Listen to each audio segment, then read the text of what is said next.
Smut Yeah. is really easy to write. Give us your best piece off the top of your head. All right, I just need a second to warm up. Is that okay? I don't know what that means. What do you think? What does that mean?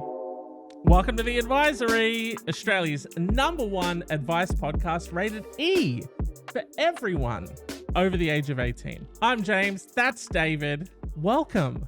Is that true? Yeah, it is. Did we get the ER?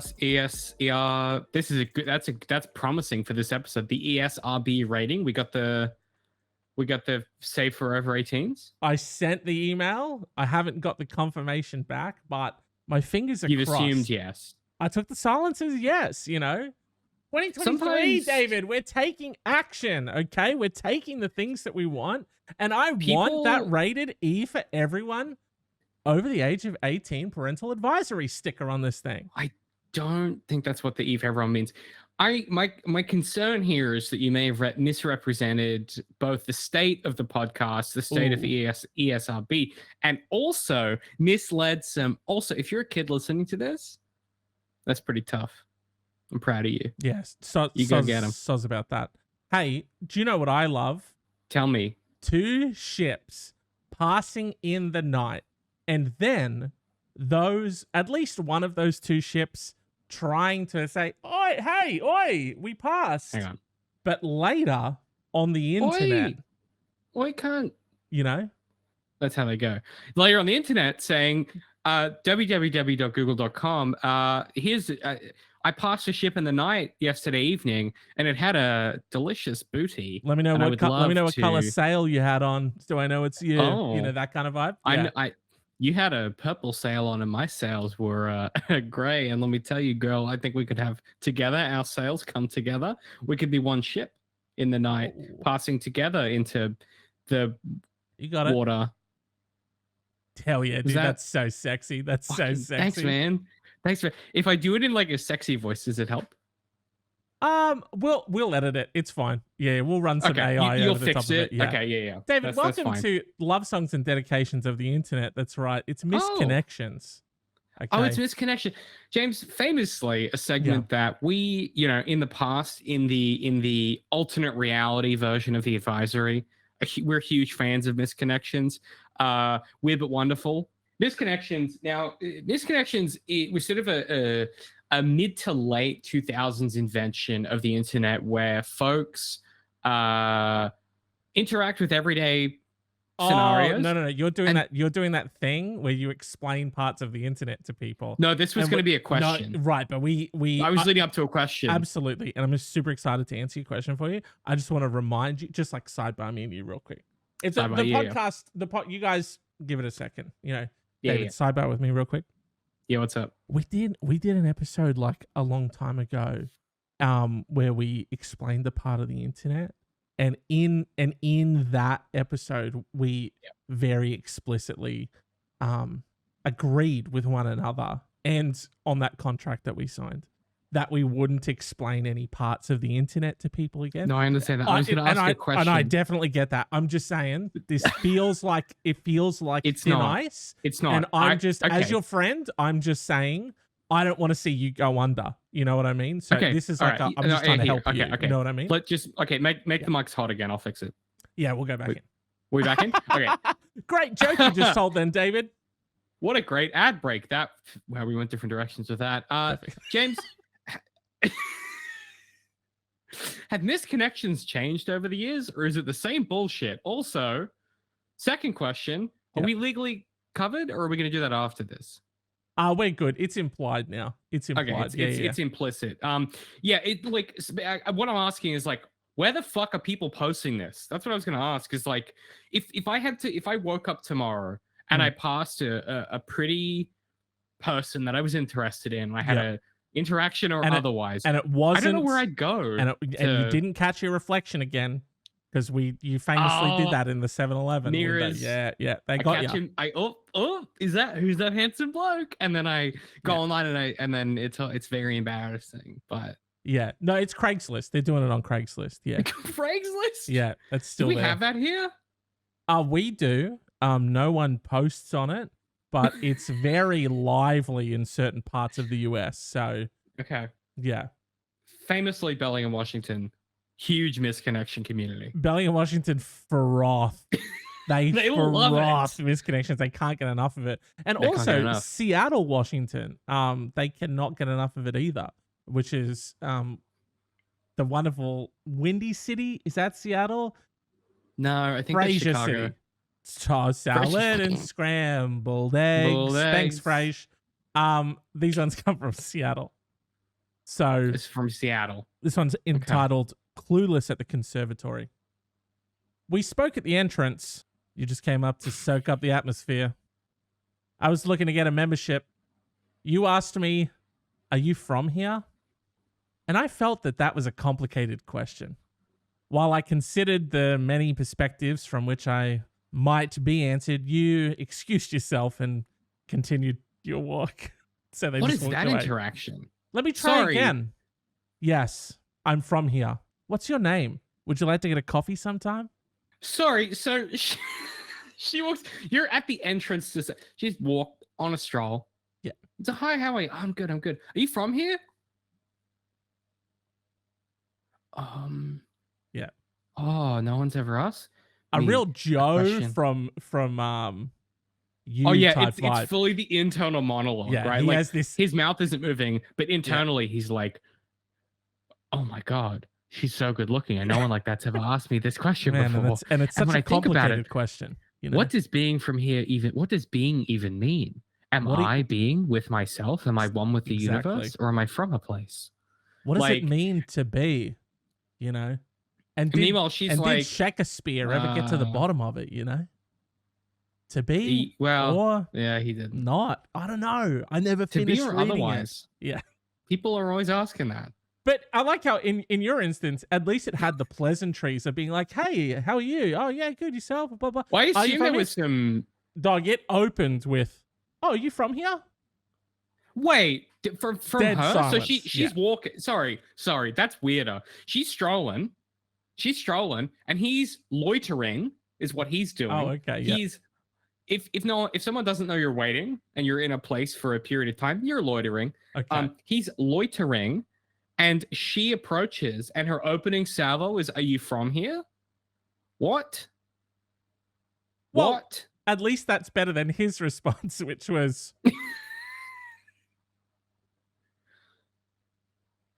until she walked away, you know? So, She just left. hey, let's say not great on either part, but let's own the fact that standing in complete silence and staring at them deadpan probably not the right approach. But Yeah.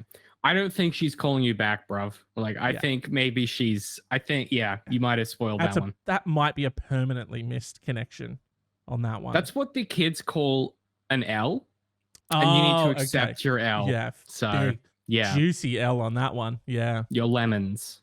This one's titled Edmund's Winco, which I think is like Winco's like a grocery store type thing. Okay. Last Saturday night around 10, we were both trying to tell the guy to turn his lights on. Then I saw you smile at me while I picked up a pineapple. We were in the self-checkout line and you had your phone on selfie mode. We smiled at each other. I had a dream about you. We actually talked in that dream. You said your name was Terry. Maybe I should have asked. I feel unsafe and I wasn't there. There's a lot going on there. You're picking up a pineapple. Why has she got her iPhone on selfie mode? And you guys are like, sorry, it's give it a little 10 p.m. little smile at each other. Yeah, getting a pineapple at 10. Okay, so that's normal to you. Well, if I said it's the fruit that bites back. I mean, is there a time? Is there a curfew? Is there a good time? Yeah, I don't think so. 10 p.m. and you're both doing these ones to a driver to be like, turn your lights on, because that's the gesture, right? No, yeah. Run that by me again. What's that one? If someone doesn't have the lights on, you kind of do this to gesture like lights. You go lights. Oh right, sure. If it's evening and they don't have the lights on, that's what you do. No. Well, I personally, if I saw anyone without their headlights on, I wouldn't say anything. But that's because I grew up. I'm gesture because maybe they've forgotten. I'm not gonna gesture. I'm not, dude. I don't even notice it. I don't even see it. Oh, so you just disregard your civic duty. Yeah, dude, because when I was younger, there was an urban legend that people would drive around with no headlights on, and if you like flashed them to tell them to turn them on, that it was a gang initiation, and then they'd come and kill you. Well, I'd rather die than be uncivic, so. Oh, okay.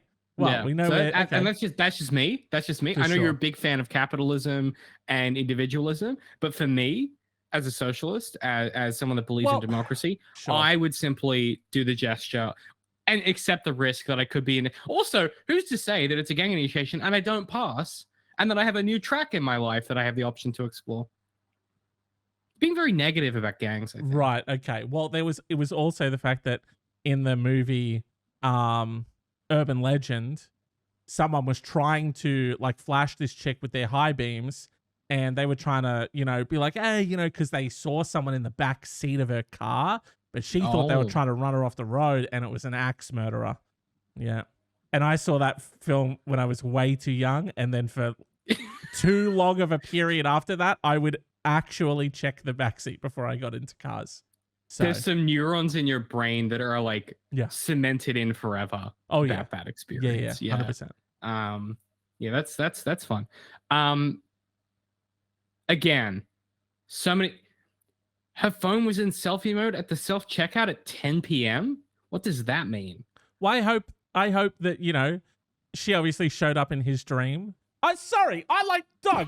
The weirdest part about this isn't the fact that he's getting a fucking pineapple and that she's got her phone on selfie mode. The weirdest part is this cunt's like, oh yeah, we saw each other in a checkout. Anyway, I went home and I had a dream about you, and then then in the dream you told me what your name was, and I felt the need to come to the internet to tell you that. And I thought that if you saw that would make you want to spend time with me. If someone said, "Hi, James, I had a dream about you.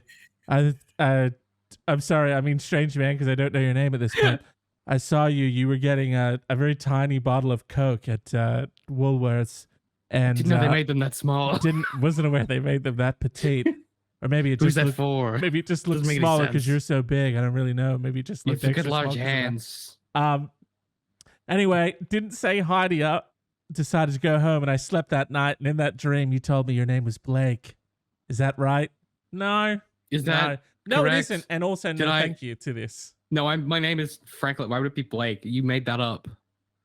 Dog. I mean, it's all bad. All of this is bad. It's not frankly. Great. It's not. I don't feel good about it. I saw you playing in Tacoma. That's what this one's titled. I noticed you playing the cheetah game at the EQC. That's the Emerald Queen Casino. You looked like a natural the way you were tapping that button. Maybe we should go to BJ's to see if we could get into some trouble. You looked like a natural tapping the button on the fucking... What? On the pokies, cunt? That's wild. Sorry. So imagine that was so significant that caught your eye as you went past. You're sort of like, oh, I got my little like cup of coins, because it's like, you know, the US, I got the little cup of coins. And you just hear the faint little pitter-patter of money being pissed down the toilet.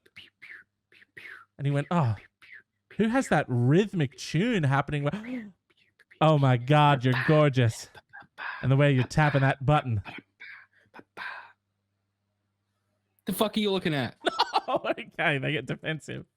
Hey, what are you? I'm gambling here. Into this fucking machine, cunt. If you're eyeing it up to get it for my jackpot, I'll fucking knife you, dude. This is my coin, cunt. Apparently people in pokies get like real weird about like, you know, this is the lucky machine, and I've primed it. And it's ready to pay out. You know, so you can't like get in there. Without getting too behind baseball, there is like a. I'm like, what can I say legally? I'm aware of there is a series of algorithms that certain pokies machines have. Okay. And if you leave a gap between betting, and you've bet a certain amount in a certain period, you're more likely to win based on that algorithm. I only know that because I know someone that helped write that algorithm. May not be true anymore. But that's why they're so defensive, is because everyone thinks they've cracked it, and no one has. Yeah. Everyone is like, I've worked it out. Oh, okay. I've Fibonacci sequenced. Yeah. Yeah, and they haven't. Like Right. you don't have it like that. You're just an addict. And I Probably. would like to personally distance myself from David's gambling advice that he's just given. Sorry, let me Um, rephrase. In my opinion, It's too late. You already said it. there may be It's too late. well, They've you already didn't play the legal they disclaimer, so snipped now it. I'm They on the hook. snipped it. Yeah, dude. They snipped it out of context and they got rid of the rest of it. And then they only played that part in the courtroom. And now you're done for it. You're liable. So, David, If it's speech, it's slander, not liable. no, you're liable for any damages caused to them. Yeah, but they're like slander if it's speech. So I did intro to law and I wasn't really paying attention. There was a lot of it was a lot of just reading old laws for stuff. Oh well, in Timothy versus Brooks, I'm saying my slander makes me liable. It's not liable, it's slander. Who are you slandering? Big Casino? What? Yeah, like casinos and whatnot. Right.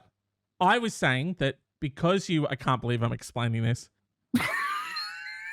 I was saying that you were giving gambling advice and then other people then if other people went and they took that advice, you would be liable for their losses is what I was saying. Right. And now thank you for making me reiterate that, because now they're going to snip that out of context and they're going to send that to the legal assistant and say, just so you're aware, here's the clip we're going to use of the first guy to get him, and here's the clip of the second guy explaining exactly what our case is going to be. So isn't this why we have solicitors on staff? I'm looking at 4 of them right now, and they're avoiding my eye contact. So why are we paying them?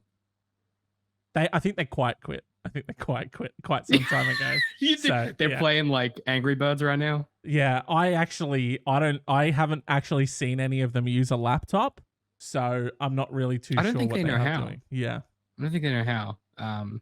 David, this last one is titled Seattle Fire Department, Capitol Hill, Seattle.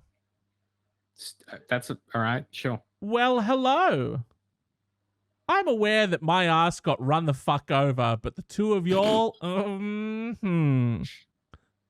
I couldn't tell if y'all were coyly, discreetly hitting on me, and I'm really hoping I caught your eye. If it's too true that I have shit for brains and you were just pitying me, ? My gaydar was destroyed in the collision. Potato, tomato, thank you for coming to my rescue. Car versus pedestrian / lime scooter. I need like a translator for that. For sure. So someone was riding a lime scooter. They got hit by a car. And then people from, I'm assuming, Seattle Fire Department came to their rescue.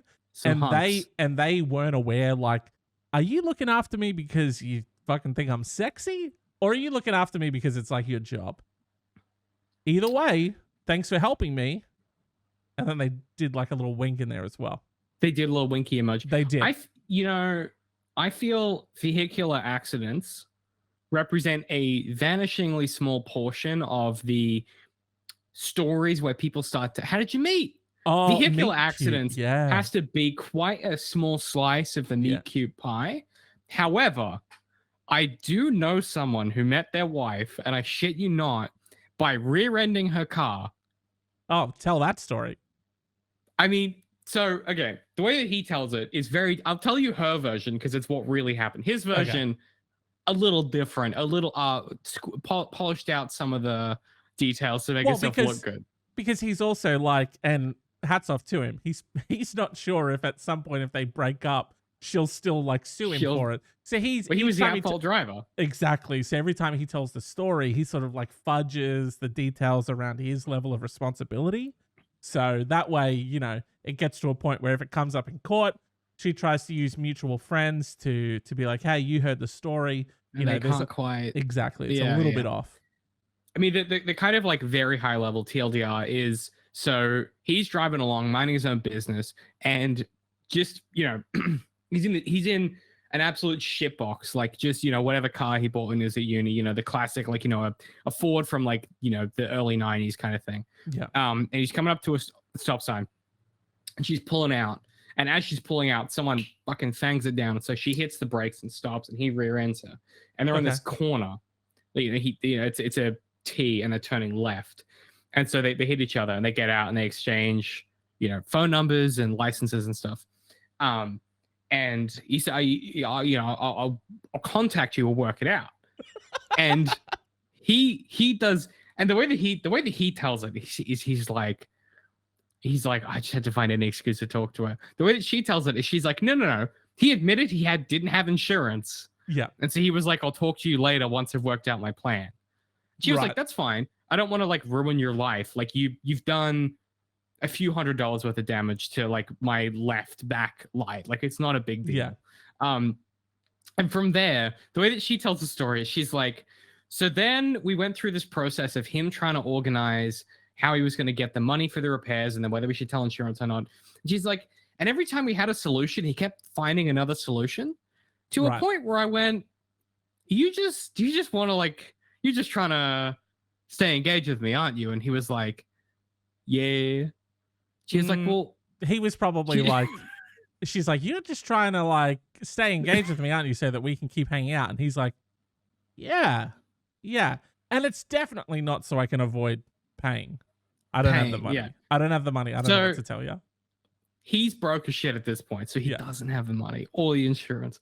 But he's like, yeah, well, let me buy you a drink and let's just hang out. We'll work it out. He's like, let's get a drink. Let's work it out in person. And then that was sort of their first date. And then it all kind of spiraled from there. It was so weird. A knife fell out of his pocket, like at one point, and a pair of gloves. It was super weird.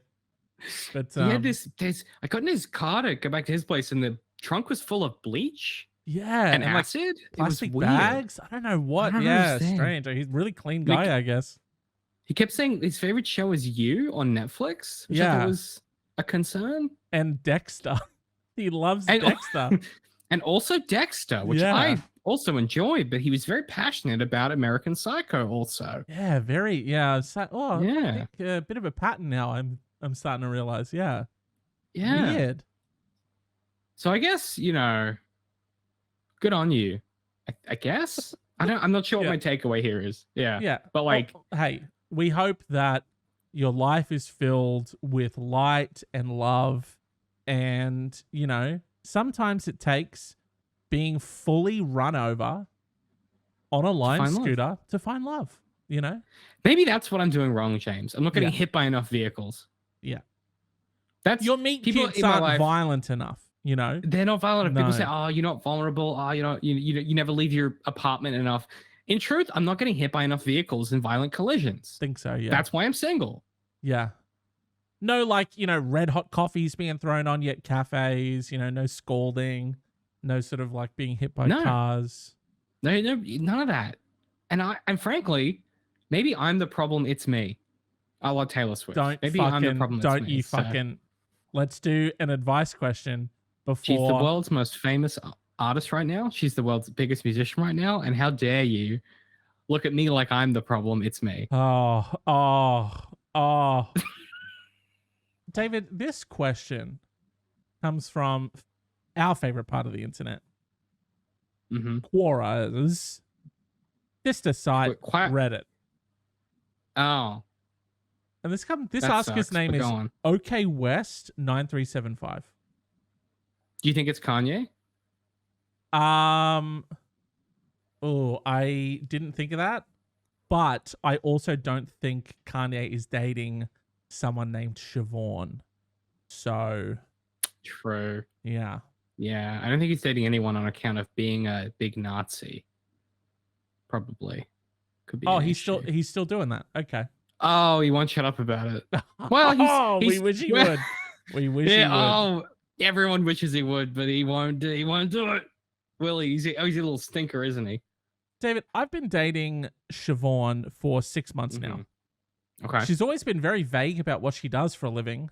Things like writing and working from home writing. But recently, one of her friends mentioned something, and I finally dragged it out of her. She's an author. She writes and self-published romance and erotica stories and novels. And while not rich, she's able to make a living out of it. Okay. I Googled her name and couldn't find anything, so I confronted her about it. Which feels like a weird energy. Not I inquired or I asked. I confronted her about it. I've never, James, there are 2 times in my entire life I've confronted anyone about anything. Yeah. One of them was when I found evidence that someone I was dating had cheated on me. Yeah. And that felt like a confrontation. Because there's no version of that. It felt like an appropriate time to confront someone with this new information that you had. Yeah. Yes. And the second time was when I realized that one of my friends, whom I shan't name, but you know who you are, Glenn, bleep that. When he revealed that he had 4 unreleased Taylor Swift songs he hadn't sent me, and that was a confrontation as well. And those are the 2 times in my life. And so for me, confrontation. This isn't. Sorry, actually, hang on. Let's just really quickly. So those are the times that you've ever confronted someone. Have you ever been confronted? Yeah, absolutely. Constantly. It never ends. Constantly. Yeah. What was one of the better ones? The better, like my second family that I have that my other family doesn't know about. My pretty embarrassing habit for purchasing. Do you remember you could buy soft toys that like smelled like different flavors? It might have been slightly after your time. You get like Beanie Babies that smelled like stuff. Okay. I own a lot of those. That was like an intervention type moment for me. I was confronted about that. Right. I have been caught breaking into several places. Right. That's quite confronting. Right. When someone catches you. Yeah, they confronted you. That makes sense. Yeah. I was once confronted in the lobby of your building. Yeah. When I can't remember. I think it was when you were still in Cooperoo, and I was coming up to come see you, and I was walking in, and I had a gym bag over my shoulder, and what I had in the gym bag, I think, was just like microphones and mic stands, but they didn't quite fit in the gym bag, so they were poking out. Yes. In the gym bag, and I was wearing black jeans, black boots. I'd come from something, I don't remember what, black shirt, black blazer. And it was one of those moments where I walked into the lobby and there's like kind of unidentified objects poking out the back in a gym bag. Yeah. And I guess I looked like I was there for an affair. I looked like I was there to shoot the place to up. Do a kill. Yeah. Yeah. And the woman coming out of the elevator said, "Oh, I haven't seen you before." Let me just get a quick, sorry, I've never actually seen you before, cunt. Let me just get a picture of your face. All right. Text that to the police. I said, "Oh, yeah, I'm visiting a friend." She said, "Oh, a friend? Oh, you know someone that lives here?" And I went, "Yep." And then like, I've never brushed past someone quicker. And I flung myself. I literally like, I winged into the elevator. No time to dilly-dally. People to see. People to kill. Oh, stuff to do. Bye. Yeah. So I was that was a real one. That one. Wow. That happened to me. That's a pre-COVID story. Oh, right. Yeah, I did notice that in the story you weren't keeping sort of that 1.5 minute distance. 1.5 rushed past each other. Twas not wearing a mask. So I Googled her name and I couldn't find anything. So I confronted her about it. Okay. She said she's writing under a pen name. So I demanded she give it to me so I know what she does. She refuses, saying, James, these vibes don't feel great. Rancid vibes. Rancid vibes. Yeah, on this one. Mm-hmm. She refuses, saying she doesn't want it to get leaked, even by accident, and no one knows. I accused her of not trusting me, and she still refused, which was really annoying. Oh yeah, I was like, "Hey, tell me about this secret that you've been keeping from everyone, Clark Kent." Ugh, it's so annoying. Just tell me who Superman is, Clark Kent. I tried a nicer approach and told her that I want to know her fantasies. Ugh. So I can try it out with her, and she told me that what she writes aren't her fantasy, but her readers' fantasies. And she's not going to tell me. Yes, obviously. Bro, that is the most transparent maneuver. That's such a dumb guy thing to try. Yeah. To be like, real grody. "Oh, actually, felt real weird. Babe, why don't you tell me so I can read them? Because maybe we could do that when we fuck. We could do the things you write about." And would that have applied to any other genre? Oh, you write about true crime stories, huh?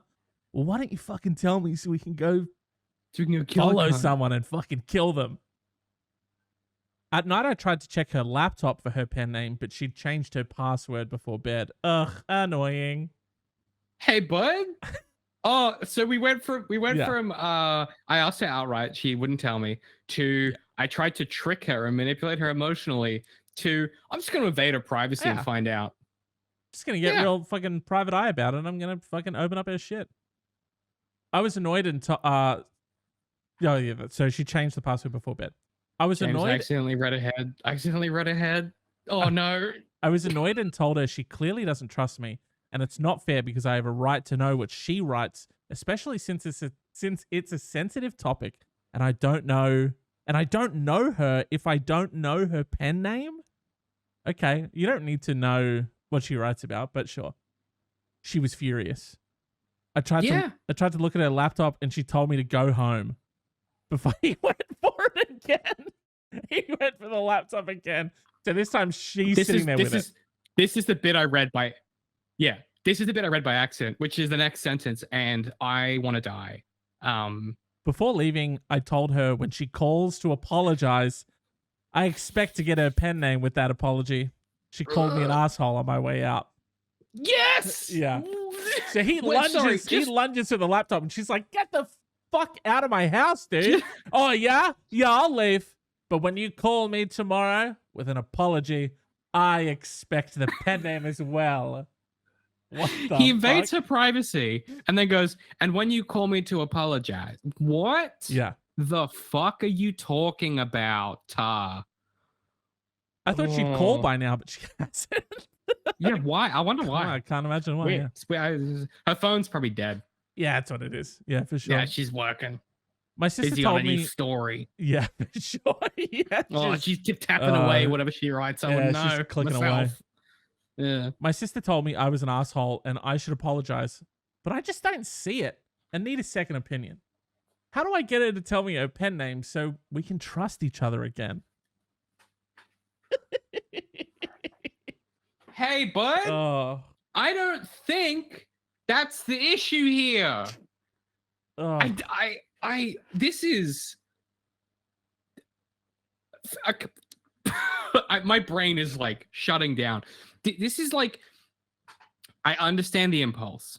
Right. But like, I understand the impulse of like, it feels like she's hiding something from me, but she's not. She's just like, hey, I write some dirty birds. Listen, I've ghostwritten some smutty stuff before, and it's not something I want people I know reading because it's to pay the bills. It's not something like I don't broadcast like this is the pen name I wrote it under. Like that's just not how that works, right?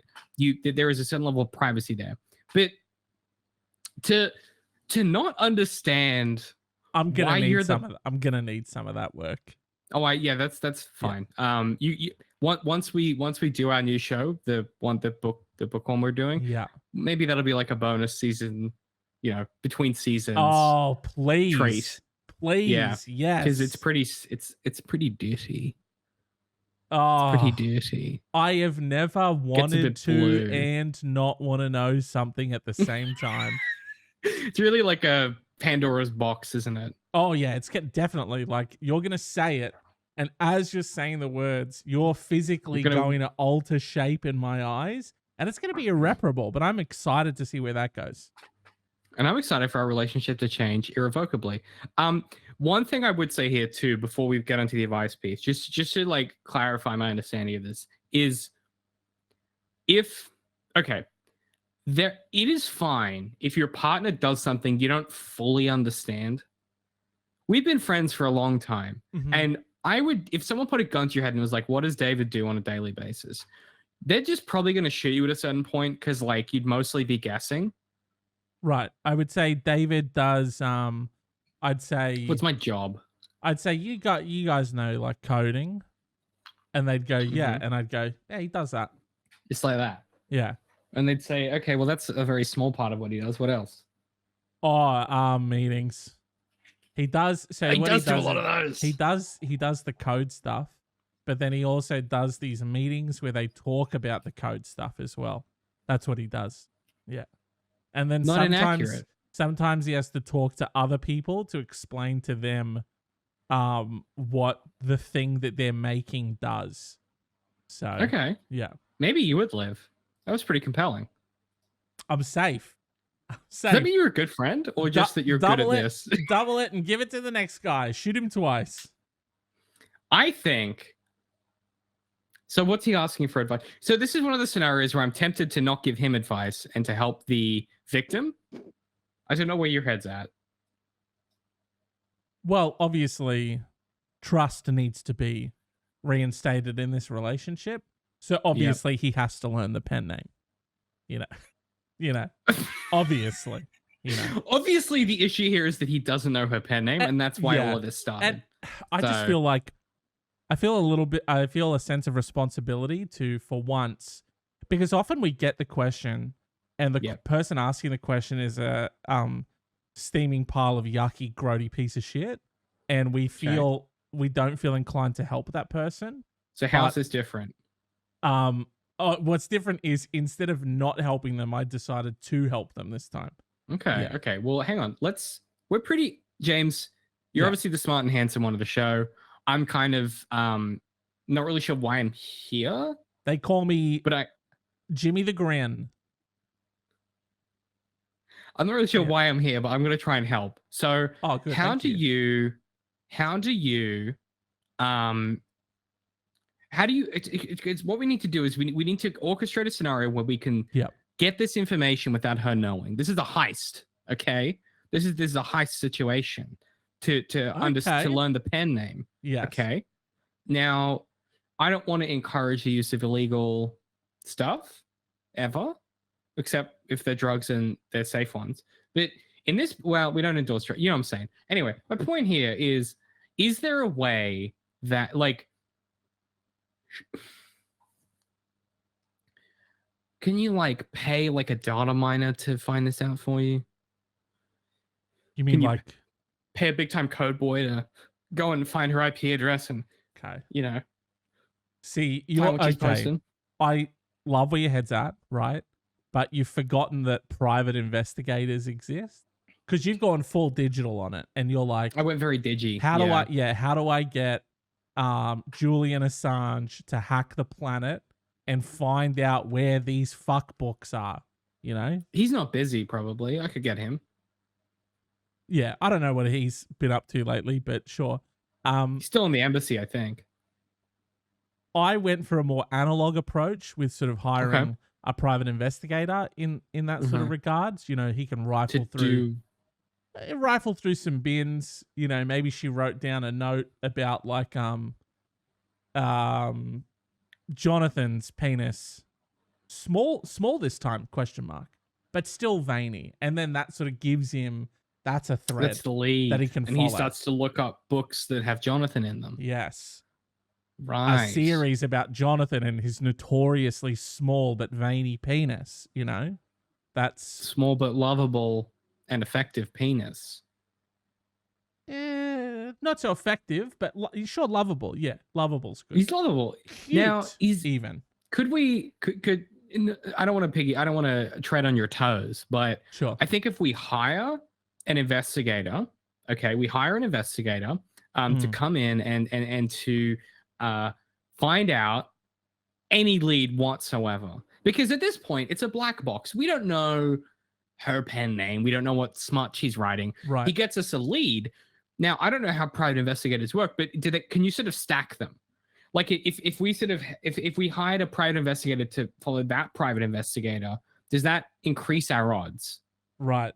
Oh, compounding investigation tactics. Okay. Yeah, it's like to the power of 2, because if one private investigator is good, a private investigator following a private investigator has to be twice as good, surely. Bleach on the Rock said, R.I.P. Jonathan. Hey, by the sounds of it, Jonathan and his small but effective but very veiny penis is doing good work, I'd assume. It's so You're emphasizing the veiny, I feel. Well, why are you emphasizing the veiny? Doug, what if I'm in the game of writing smut books, I'm not going to write the Welcome to the Society. Bleach on the Rocks. Welcome to the Society.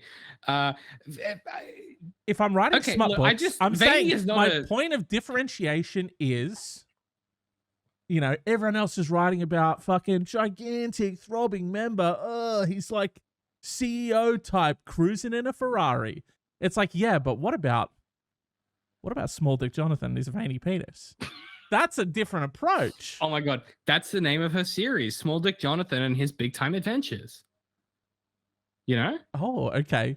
Like, Yeah. sorry, that gave James and the Giant Peach type vibes, but Jonathan. It's very penis sexual. type. Don't make that mistake. It's very horny. Okay. He does get his schlong out pretty regularly. See, you started at a very it's kind of expensive to just go straight into, you know, private investigator. You didn't even try to like trick her into accidentally telling you her pen name? I thought about this, but I don't know how you would do that. Like I guess like word block association. your caller ID. Huh? What? Oh, sorry. Sorry. Oh, no. I'm sorry. Hang on. Wait. Block your caller ID? Wait. How does that help me? Oh, hey, it's the ATO. We know about the taxes you've been evading. Tell us your name. I was gonna pretend to be like from the publisher that's publishing. Well, I'm saying like, hello Hannah.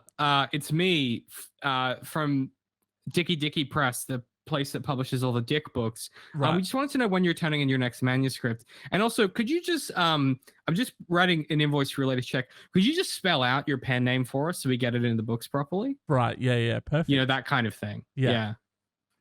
Falls apart a little bit when she doesn't publish under Dicky Press. And by the way, Fuck, I didn't think about that. Bleach on the Rock's great one. Schlong, more like small. Small. Very good. I think that men with small penises, much like Short King, should be respected. Yeah. And it doesn't matter how veiny they are. Okay, that's superfluous. You really keep mentioning that. It's a point of differentiation for my fuck books. Okay. But is that appealing? Is that appealing is that appealing that it's veiny? I haven't done the market research. I can't tell you. Okay. Well, we'll get marketing on it. What I will say is that the internet exists and people, everything's a fetish somewhere. Everything's a fetish somewhere. Everything's a fetish. There's probably r/veiny.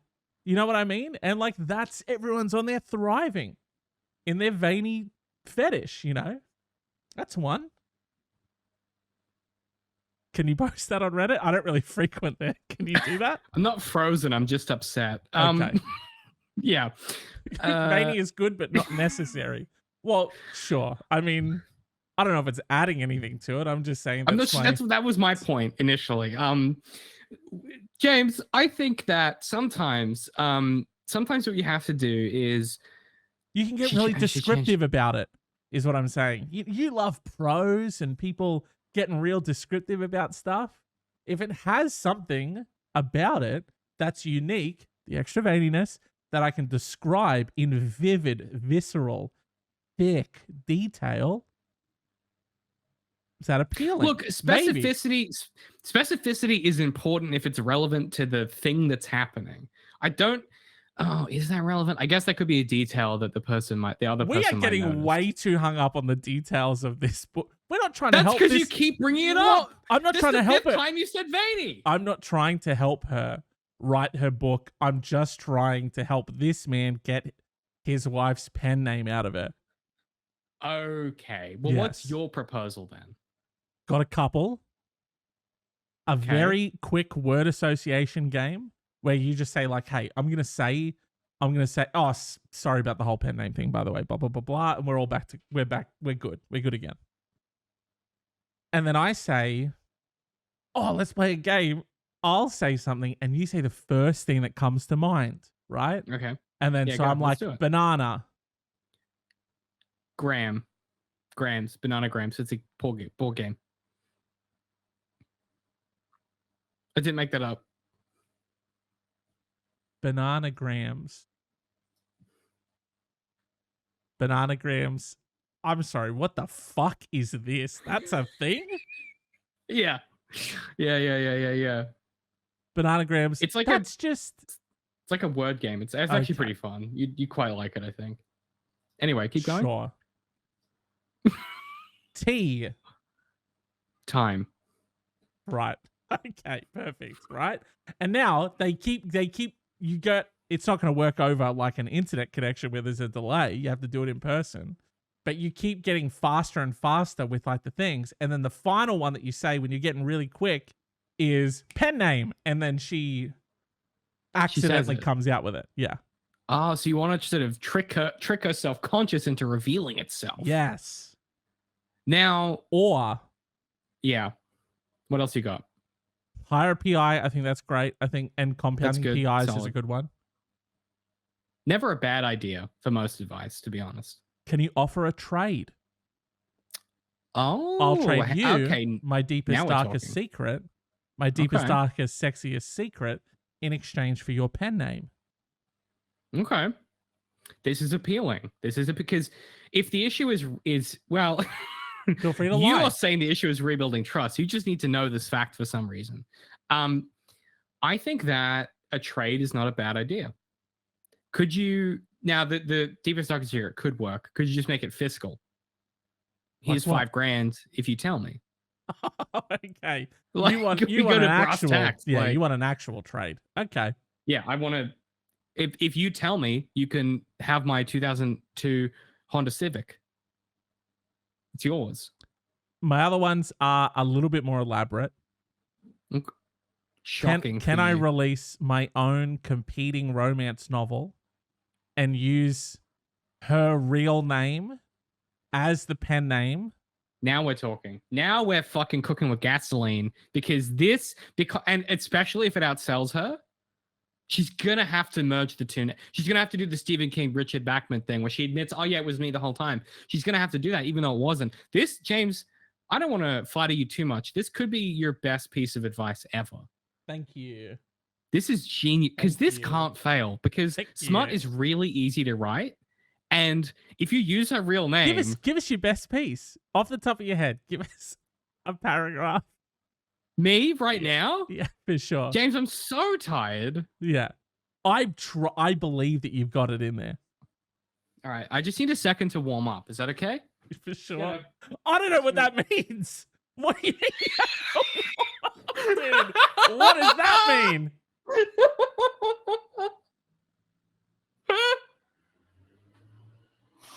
That's a little blue. Hands where I can see them. Okay. Yeah. Okay. I need Siobhan is the woman. Who's the man? The man are we doing hetero or do you want to do? Oh, I guess he's male. Yeah. Yeah. Question. The man is Steven. Okay. Yeah.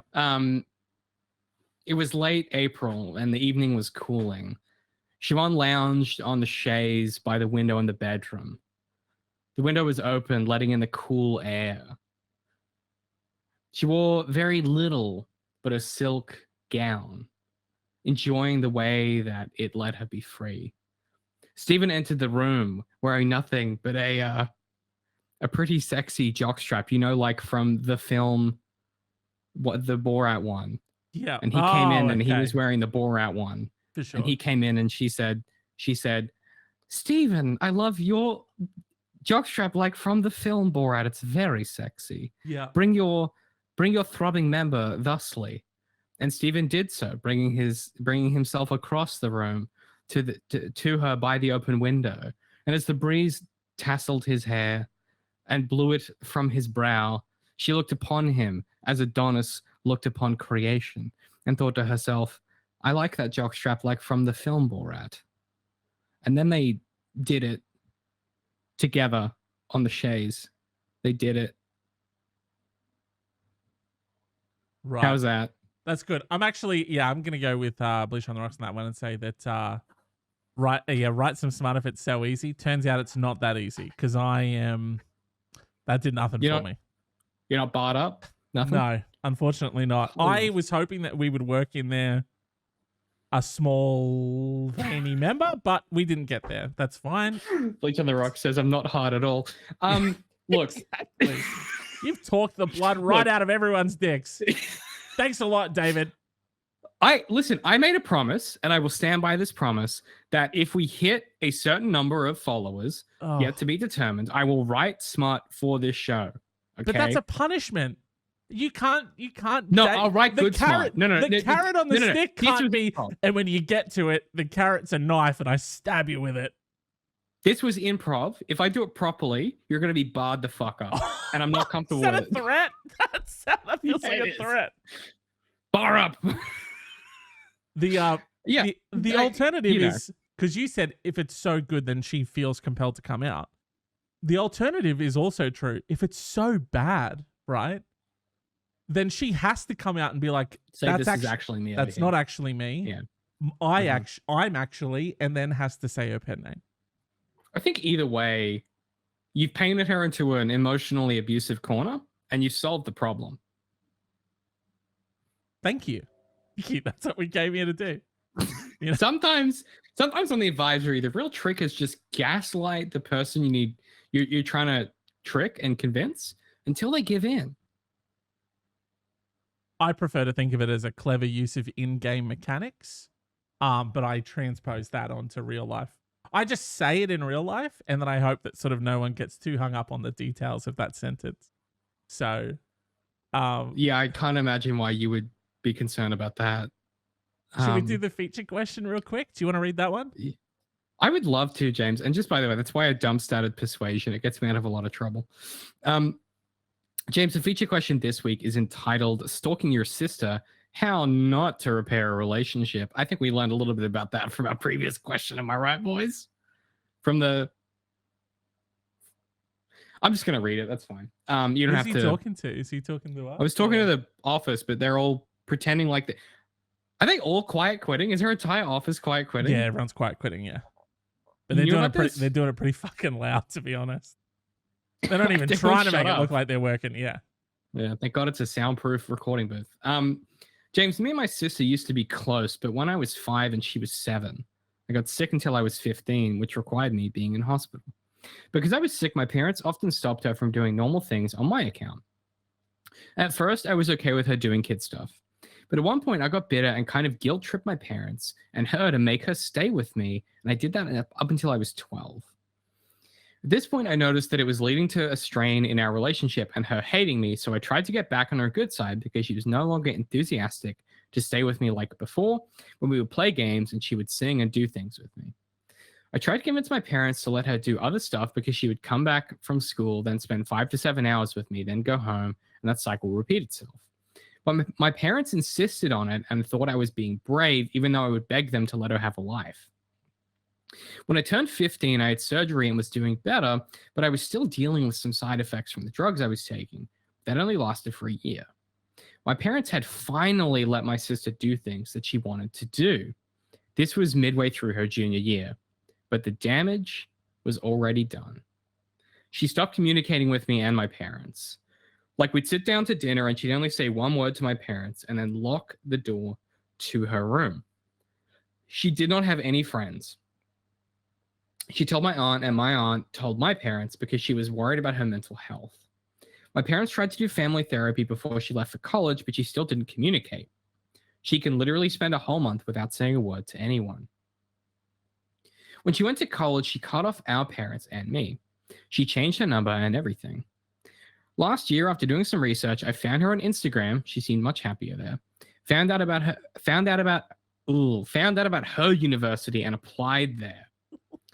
I wanted to rekindle our relationship now that she seemed to be in a better mental space. Oh boy. So she got out. She's like, none of I have anything to do with it. I'm dragging you. None of I can help it. Last semester, I contacted her through her university email and told her we could meet for coffee. She ignored all of my emails. But why? I can't imagine. But why? So strange. So weird. Oh, God. This year, I decided to be more direct, so I went to her student organization and told her hi. She ignored me, and when her friends asked who I was, I told them I was her sister, and they seemed surprised because she didn't mention me. She then told me we should go to a cafe where she chewed me out for picking this university. She referred to it as her safe space. I'm now feeling like I may have gone about this the wrong way, but at the same time, I just wanted to be close again. How do I get her to connect with me again? Wow. So just to summarize, There was a very sorry, just she got to a pretty far off point before she went, you know what? I'm starting to maybe think that what I'm doing here might be a little bit too much. so she didn't want to have anything to do with me. And so then I let her, she escaped our family and our toxic situation because of my illness. It's irreparably damaged our family and my parents' marriage. And that's fine. And then what I did was I thought to myself, I saw her on Instagram at a university. And I thought, what if I applied to the university and went there? And then I emailed her through her university email. And when that didn't work, I thought, what about if I found out where she lived in her dorm and visited her unannounced and then was confused by why she didn't want to see me? I don't understand. And also, how do I get her to fucking connect with me again? What if I just want to talk about boys again. And she won't talk to me. Yeah. Yeah. That is some wild lengths to go to. Maybe the first thing you do is you send the email. Hey, before I go applying to any universities and incur some hex debt here or anything, why don't I just send an email and see if she's like at all interested in potentially reconnecting? Is university that easy to apply to now? Like, this is like a very spur of the moment whim type. This is like, can you just apply to university? Yeah, academically, she's very switched on. Socially, yeah, like not so much. Like, if I woke up tomorrow and I was like, gotta go stalk a family member at their university, I don't think I'd get in. Well, hey, it's a very Joe from you. I don't mean to keep laboring this point, but it's a very Joe from you type energy to just get into a university and to just like, hey, I'm gonna switch up my life, but at the same time, I'm gonna fuck up someone else's life. Get me into that uni. He does do that. That is the plot of season 4 of You. Is he becomes a teacher at a university. Yeah. Yeah. You can just get in, you know. You can just get in. I have a lot of other concerns here, but I think, how do we help this person? This is one of those questions where you've either done too much or too little, and there's no in between. Oh, which one do you think it might be? If you just sort of had to guess, I don't know. Well, I think it's too little. I think you haven't explored all your options. It's a good point. She might have had bad grades, so maybe she went to like not a great uni, and she's like, dude, I was sick the whole time. I had nothing but time to hit the books. I'm a fucking genius. Oh, sure. I think Bleach on the Rocks was suggesting I maybe had bad grades. That you had bad grades? Yeah.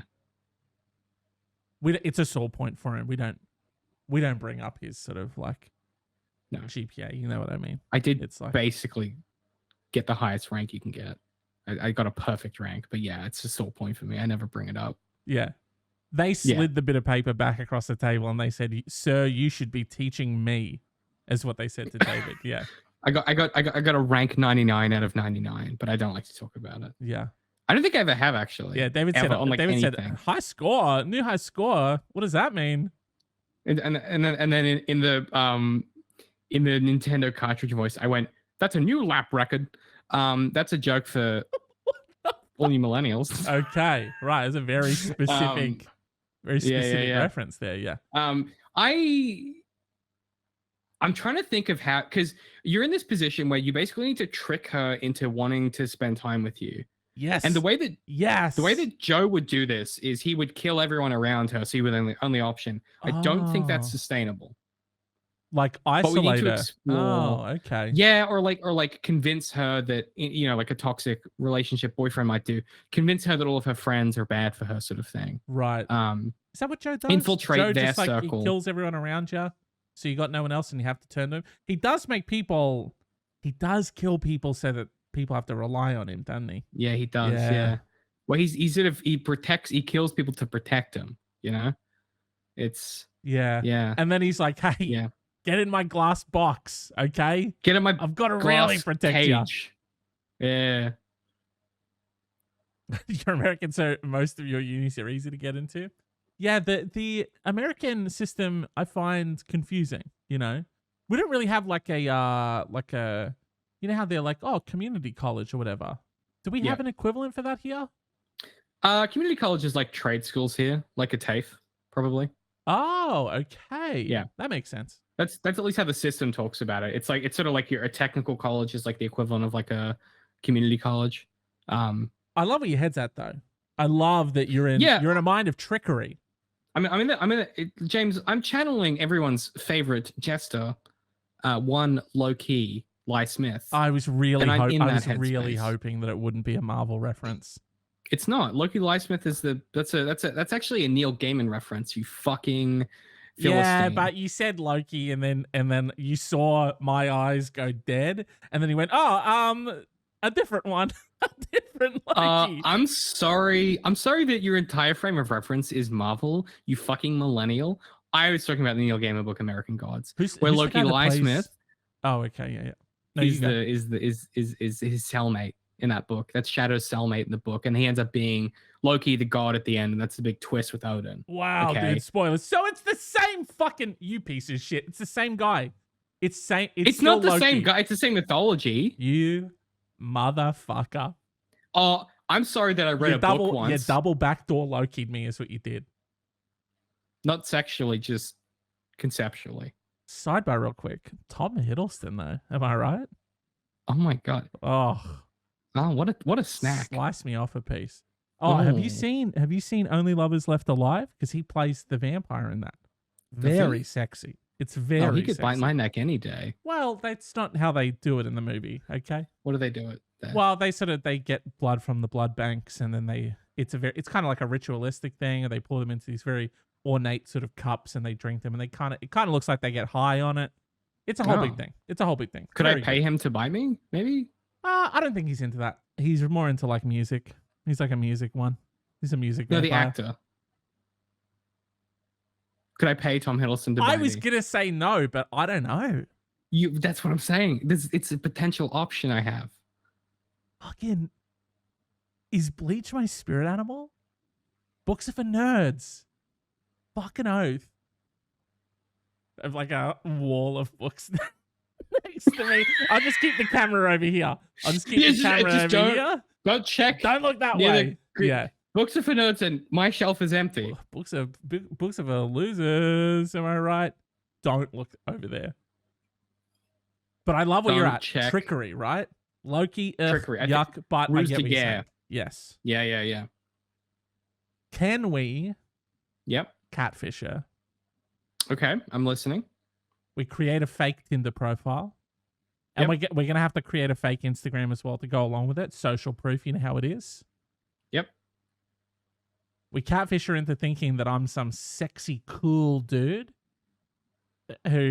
Bloody, James, just be yourself, mate. No need for trickery there. No, this is her. This is for her. Okay? Oh, sorry. Yeah. Catfish her into thinking that you're some sexy, cool dude who is... And go with me on this. Okay. This sexy, cool dude is really into rekindling sibling relationships. James. And he's really into forgiveness. You know, maybe you're a sly dog. He's subscribed to Headspace. You know, he loves Andy Puddicombe. You know, he loves incense, you know, that type of stuff. He's really into like meditation, forgiveness, rekindling relationships with siblings. That's sort of the vibe we're going with. Okay. He's a spiritual guy. He loves he loves someone saying in his ear. Now take a deep breath and you're going to want to feel it coming in, feel it going out. I swear to God, I swear to fucking God, if you're making fun of my God King Andy Puddicombe, I'm going to knife you. I'm not. I just think it's very funny that they all have the same cadence. Take a breath, and you're gonna want to. It's a very specific way of talking, and I love it. Andy is a unique flower, okay, and I won't hear a bad word said against him. Okay, I wasn't. I was just listen. You heard all the other bullshit. Okay, I were riffing. He stands out. You know, he's got a different cadence. Yeah, and a wonderful backstory. A wonderful tonality. Oh, he's lovely. Tonality, it's very calming. Yeah. Now, so just to wrap around your plan. So you're basically planning to you're not going to reveal yourself. You're just going to sort of have this dreamboat constantly say, hey, you should reconnect with your sister. I'm going to level with you, and you might have already known this already. I didn't think that far ahead. I might not have thought that far ahead. Okay? Yeah, I can't tell. Yeah. And Bleach is saying the best way to repair trust with a broken family member is to catfish them. Yeah, for sure. Couldn't agree more. Couldn't agree more.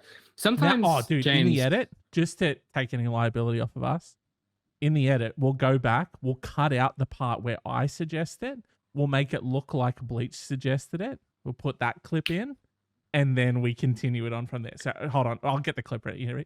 Yeah, and we're covered. Yeah, sure. You go. Who's this in the chat? Bleach on the Rock. Bleach on the Rocks says, "Yeah, the best way to repair trust with a broken." Should I remove the yeah? Yeah, I would. Yeah, it sounds a little colloquial. We're professionals. Sure. Yeah. David. What's up, man?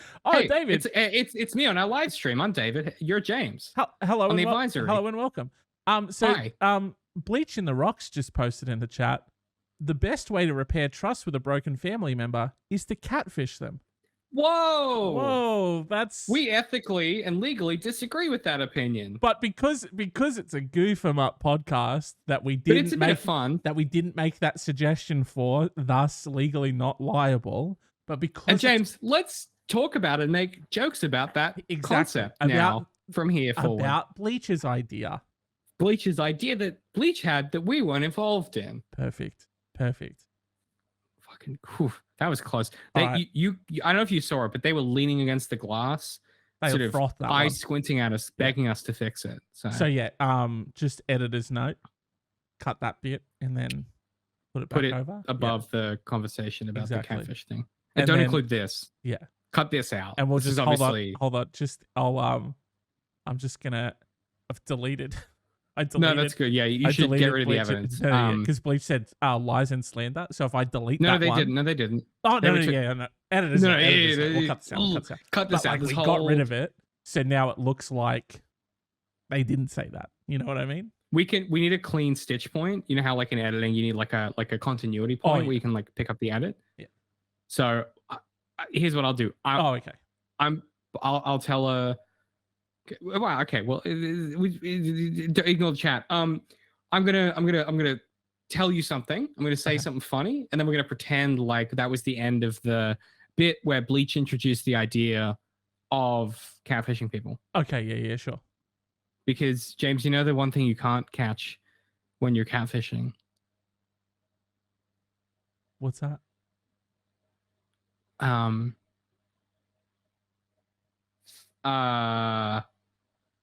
Honesty? Oh, just for the edit. I think we can run it back a little bit there. Okay, let's take a step back. You came in so strong, like you had a little line there to wrap it up. I've got to be completely honest with you, buddy. Yeah. I had nothing. No, I felt that. Yeah. I got that. Because I was trying to protect the show, and sometimes my defensive instincts kick in and they're too strong. Should I do the disclaimer then? Have we come too far? It depends where you put it in the edit. I feel like we've come too far. Maybe I'll just flash it really quick. There we go. I feel like that's good. Yeah, that counts. James, I think we solved this. Oh, you're not going to do like a little like? Can you wrap it up though? Because you wrap things up so lovely. You know? I can do that. Sure, I can do that. Yeah, I can do that. So hold on, where are you going to edit this in? Sure. Where are they going to edit this in? I'll like make a remark about the thing, and then you say, "Hey, you know what? You can't catfish," and then you have like a little thing, right? Hang on. Can you give me a little space to think about it? So we talked about. I'm just going to check the other question. Sure, definitely. Hey, Bleach, how's your day going, mate? No, I'm good. I'm ready. You're good now. Okay. Okay. Yeah. All right. Yeah. Hold on. I'll put a clap in so they know. Yeah. You got it. Nice work, bud. All right, you ready? Whoa, Bleach. That's pretty fucked up, actually. I don't know if we could come up with any advice with that one. That's too far. Much like harassing your partner and trying to trick them into learning about your pen name is too far. And I think a lot of the time in relationships, we have to respect each other and respect our boundaries. And sometimes if someone says no, they mean no. And it's important to let everyone have their own space, especially people on the internet trying to trick you into saying something naughty that's going to get you legally liable, like Bleach has done during this episode for us. But thankfully, we're legally covered thanks to our lawyers who are sitting in the booth next to us, who are very happy with our approach to these topics. And James, I think ultimately, at the end of the day, relationships are really about mutual trust. And trust doesn't necessarily mean knowing everything about the other person. It means believing and having faith in them to make the right choices for themselves, and believing and having faith in them to make the right choices because they care about you. And ultimately, that's what it's all about. That's what we're all about here at the Advisory. Oh. And just to reiterate, we're not legally liable for Bleach's really foul suggestion earlier. So that's and that's the tea, sis. Oh, perfect. As we always say at the end of the show. Thank you so much for watching or listening to this episode of the Advisor. You can get us seamless. You can get us on TikTok or Instagram at BLK Swan Society. That is TikTok and Instagram at BLK Swan Society. Bleach, thanks for dropping into the chat. We appreciate the heck out of you following and hanging out. If you want to be part of the live conversation, the Advisory is recorded live at twitch.tv/Black Swan Society at 6 p.m. AEST. That is 6 p.m. AEST, twitch.tv/Black Swan Society. Every Thursday night, you can join Bleach and give us legally questionable advice and ideas. You can be part of the conversation. We appreciate the heck out of you dropping in. Otherwise, you can find the VODs at youtube.com/@BlackSwanSociety. All the links to that down in the show notes below. Or James, if you were thinking to yourself, if you were sitting there on your tuchus and you were sort of thinking about the universe and thinking about yourself and your place in it, you were thinking to yourself, I'd love to send these good, funny boys an email. James, can I tell you something? Is that okay if I tell you something? Yeah, just this once though. I don't want. Let's not make a. Yeah, let's not make a meal out of this whole thing and make it a repeating thing. Yeah. But just this one time, for sure. Just this one time. If you wanted to reach us, you can email us, blackswansociety.mail@gmail.com. Send us an email, blackswansociety.mail@gmail.com. Or honestly, DM us on Instagram, probably. Because that's how all the millennials do it. Fucking foghorn, leghorn outro that you've got going. Repeating everything. And if you'd like to follow us on TikTok, that's BLK Swan Society. Say at BLK Swan Society. James, wherever you consume this show, whether it's YouTube, whether it's Spotify, SoundCloud, Stitcher, iTunes, wherever it is, we appreciate the heck out of you giving us a review and a rating on your podcast catcher of choice. If you leave us a funny review on iTunes podcasts, I might read it out in a voice of your choosing. All you simply need to do is give us a 5-star review on Apple iTunes podcasts and request that your review is read in a particular voice. You can check out a few really choice ones that have gone up as clips on Twitch. And James is... And we can do one right now. Tom Hiddleston as Loki saying, this is